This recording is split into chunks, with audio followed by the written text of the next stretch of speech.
Two teenage girls went for a walk on a quiet trail in Indiana and never came back. Their final moments were captured on a cell phone, recorded by one of the victims. In the video, a man walks toward them with his hands in his pockets, his face partially hidden. Then his voice is heard, calm, controlled, and chilling. "Guys, down the hill!" And moments later, everything changed. In early 2017, Delphi was a small and quiet town, home to just a few thousand residents. It was the kind of place where neighbors knew each other, and serious crimes were rare. Life followed a slow and predictable rhythm, far removed from the dangers of larger cities. One of the town's most familiar landmarks was the Monon High Bridge, an old railroad bridge surrounded by wooded trails. The bridge stood high above a creek, attracting locals and visitors, a place for walking, exploring, and taking photos. On most days, the trails were quiet and peaceful, especially during the winter months. February 13th, 2017 was a day off from school, and many teenagers spent time outdoors. For the residents, it seemed like just another normal afternoon. But that sense of normalcy was about to disappear.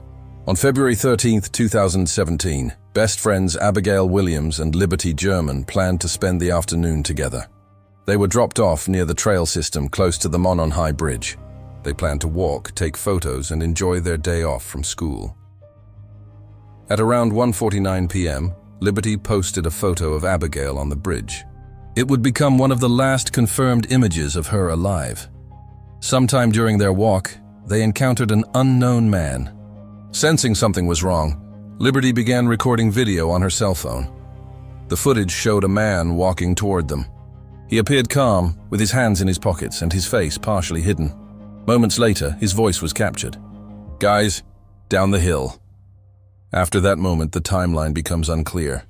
The girls never returned to the pickup location. Concern quickly turned into alarm. By the evening, they were officially reported missing. Search teams began combing the trails and surrounding woods. The search continued into the night. The next day, their bodies were found near the trail. The quiet landscape had become a crime scene, and the only real clue was the man on Liberty's phone.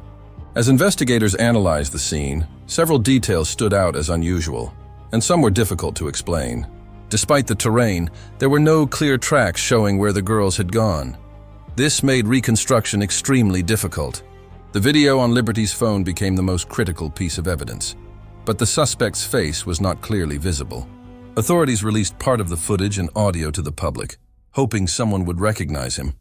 "Guys, down the hill," quickly spread across the country. Yet the suspect remained unidentified.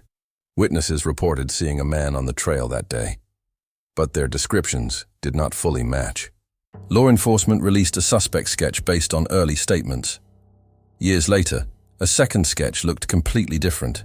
This shift created confusion and raised new questions, and doubts about the investigation began to grow. Investigators kept many details about the crime scene private, which led to even more speculation. With limited information and conflicting evidence, the case became even more puzzling. How could someone be seen and heard and still remain unknown? In the days after the discovery, a large-scale investigation began across Carroll County.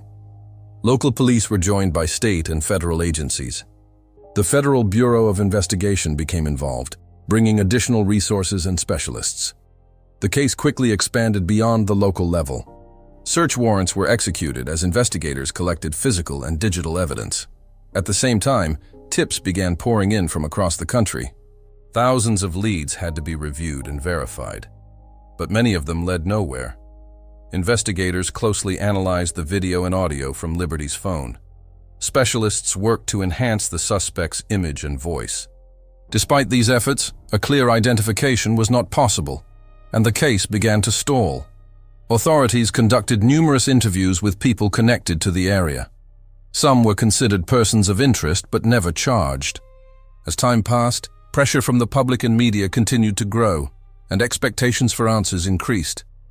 In 2019, officials held a major press conference announcing a shift in strategy. A new direction was being taken. A second suspect sketch was released to the public, and it looked very different from the first. Investigators suggested the suspect might be younger than initially believed, raising new questions about earlier assumptions. They also released additional audio, once again highlighting the phrase, "Guys, down the hill." During the conference, officials spoke directly to the suspect, suggesting he could be hiding in plain sight. The sudden change in direction created confusion, and doubt began to grow around the investigation. Why had the suspect description changed so drastically? And had investigators been looking in the wrong direction? After the murders, the quiet town of Delphi was deeply shaken. The sense of safety quickly disappeared. Residents who once felt secure began to see their community differently. Fear replaced what had once been routine. Parents became more cautious, closely watching their children. Everyday activities no longer felt safe. Simple routines like walking alone or visiting trails began to change, and normal life was disrupted. The Monon High Bridge became a symbol of tragedy. A place once familiar now carried a different meaning. Schools and local groups offered support to those affected. Many struggled to process what had happened. Memorials were created to honor Abigail Williams and Liberty German. Their story spread far beyond the town. As media coverage grew, the case gained national attention, and more people became involved. Online communities began analyzing every detail. Thousands shared theories and opinions. While attention kept the case visible, it also created challenges. Misinformation began to spread. Speculation sometimes blurred the line between fact and theory, making the investigation more difficult. For the families, the attention brought both support and pain. The case never truly left their lives. Years passed, but uncertainty remained, and answers still felt out of reach. In a town where everyone knew each other, one thought became unavoidable. The person responsible could still be free. And for many residents, one question never disappeared. How could something like this happen in a place like this? Over the years, investigators considered multiple theories based on the available evidence, but none provided a complete answer. One primary theory suggested the suspect was a local resident familiar with the area. The trails near the Monon High Bridge are not widely known. This led investigators to believe the suspect may have understood the terrain and possible escape routes, giving him a critical advantage. Another theory suggested the crime may have been opportunistic, that the suspect encountered the girls by chance. But others questioned whether the attack showed signs of planning. The suspect's calm behavior raised concerns. Investigators also examined digital evidence related to the victim's online activity. Looking for possible prior contact, reports indicated a line of inquiry involving online interactions before the incident, raising the possibility the girls were targeted. However, authorities never fully confirmed these findings publicly, leaving key questions unanswered. Another theory considered whether the suspect had committed similar crimes, either before or after this incident. Law enforcement reviewed other unsolved cases in nearby areas, searching for any possible connection. Despite these efforts, no definitive link was established, and the case remained isolated. Officials repeatedly stated that certain key details were being withheld, saying they were critical to identifying the suspect. Because of this, many theories remained incomplete and often led to more speculation. Without full access to the evidence, even the strongest explanations had gaps, leaving room for doubt. After years of investigation, one possibility remained: that the truth was more complex than it appeared. For several years, the case remained unsolved despite ongoing efforts. Investigators continued reviewing tips and evidence. Authorities repeatedly stated the case was still active and far from closed.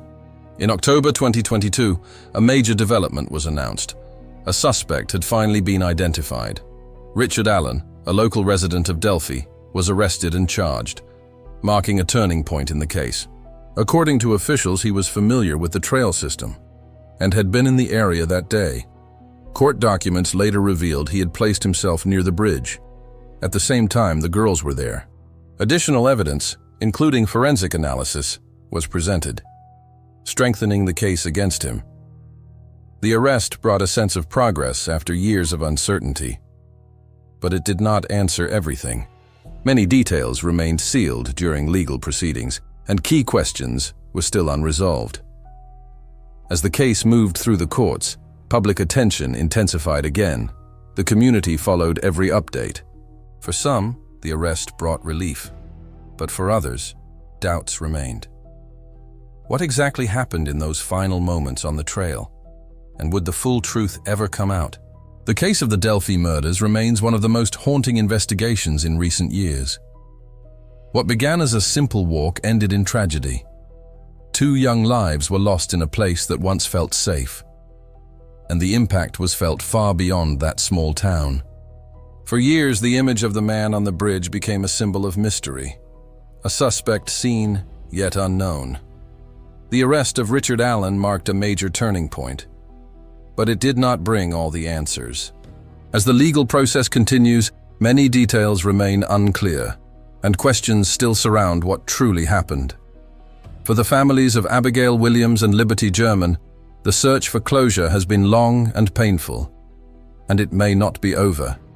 For the community of Delphi, that day has never been forgotten, and the sense of loss remains. And even now, one question continues to linger.